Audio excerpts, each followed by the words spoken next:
Mazatlán and Juanito in Acamal, Mexico. And I'm about to dive into talking about Aldous Huxley. My unconscious tends to give me an assignment in the middle of the night on a regular basis.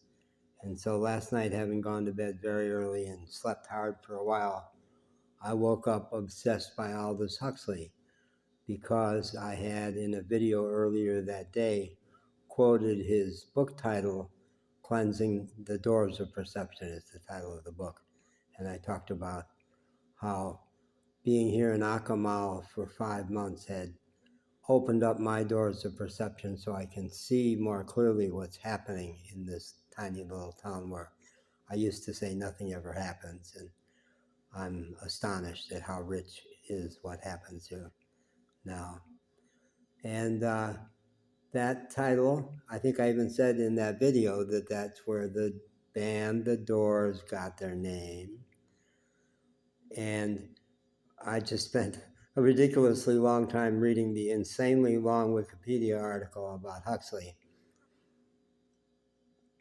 And that book, Doors of Perception, came out of his experiences with mescaline.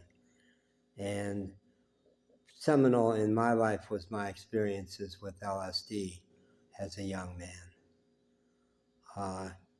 And my experience with the Doors, who were like the voice of psychedelia for me during my college years. And it's a great currency here in Mexico where the young people are insanely crazy about the Doors. And if I say, yeah, I saw them in concert.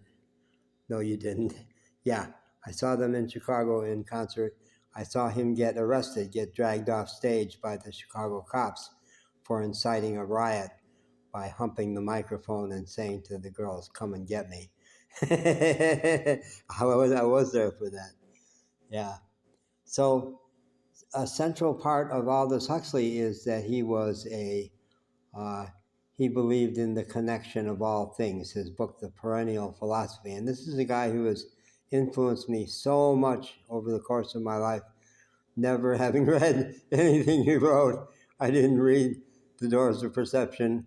I didn't read The Perennial Philosophy. I didn't read the book Island, but I was very influenced by all of them.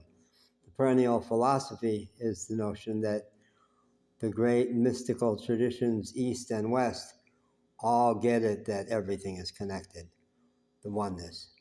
And I've believed and known that for a long time, but 5 years ago I had a spiritual experience that ushered me into a world where I experience it as the truth pretty much all the time.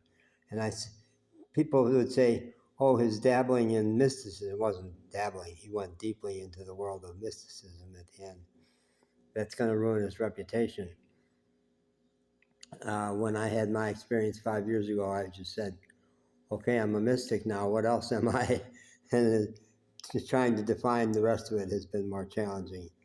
And that my experience of connection with him is so layered, so many connections with our world these days, which he died in 1963, and he had the misfortune of dying on the same day that John F. Kennedy was shot. And I'm old enough that I remember when you would say, where were you when the news came out about JFK? Now these days it's more 9/11 or January 6th. He predicted in the future there would be a problem with technology packaging information in ways that would hypnotize people who are easily suggestible, and the rise of political leaders who were packaged commodities, more a marketing thing than substance. Guess what? That's pretty familiar. When I was in Appalachia, my first year after my waking up experience and the first year of the COVID, I had left Asheville, North Carolina.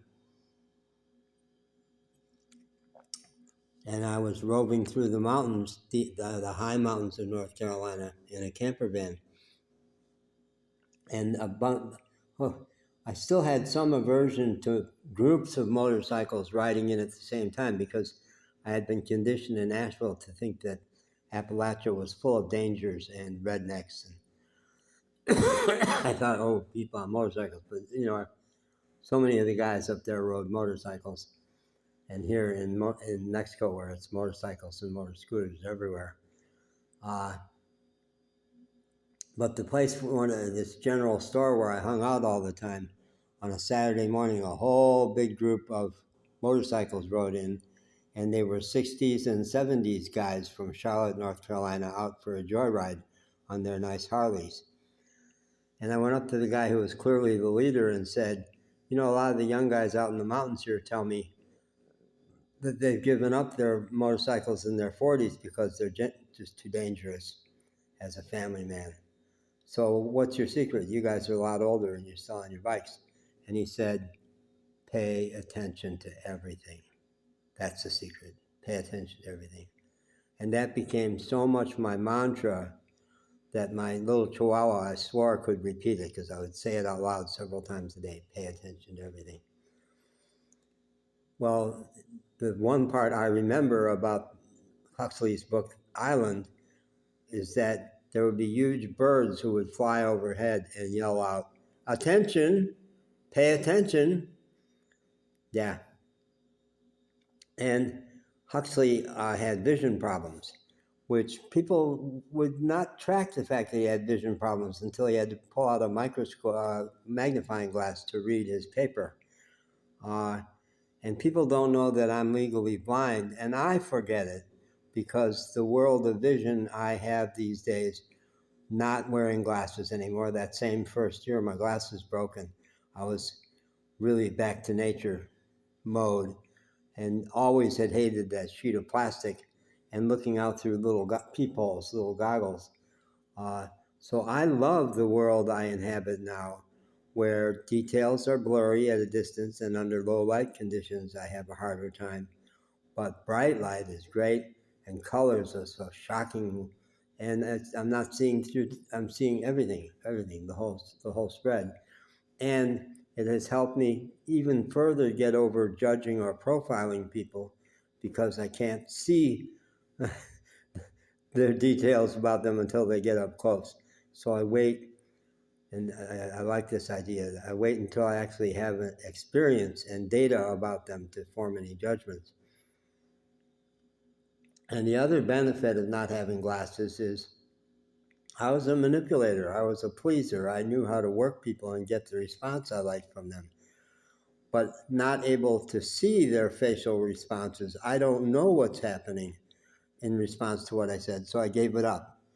I just really pretty radically gave up trying to get a response from people, and I just say and do what I want to say and do.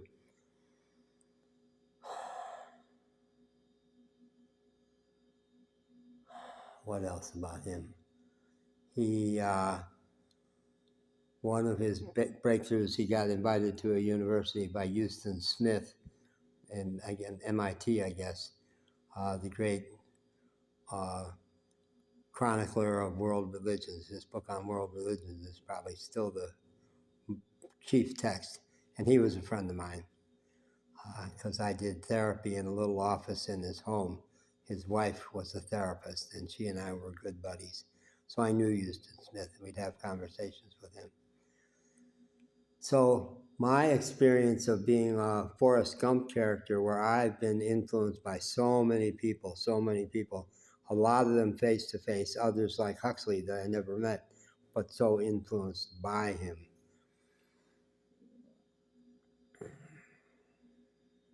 The photo I put with my contact for him came out of his Google listing, and it's him smoking. I love how many artists and thinkers were smokers before we considered the visuals of smoking to be like obscene. Because artists and writers need tobacco to ground ourselves because we get lost in the ozone so easy, and I know that. Oh, well, I like to end at 10, and there's a million more things I could say, but I'm wandering and I'm saying, you've lost the thread. It's time to shut up. So, Aldous Huxley, love you, baby. Uh, you. So in this very same spot a month ago, I did a video about my connections with Edie Brickell, Paul Simon, and Steve Martin, and I'll put a link to that. But the subtitle of that video was, I dare you to say things are not connected. I dare you. And you will, and it's the way the ego experiences the world, is that it's me against the visual sense especially sees objects out there that are separate from me.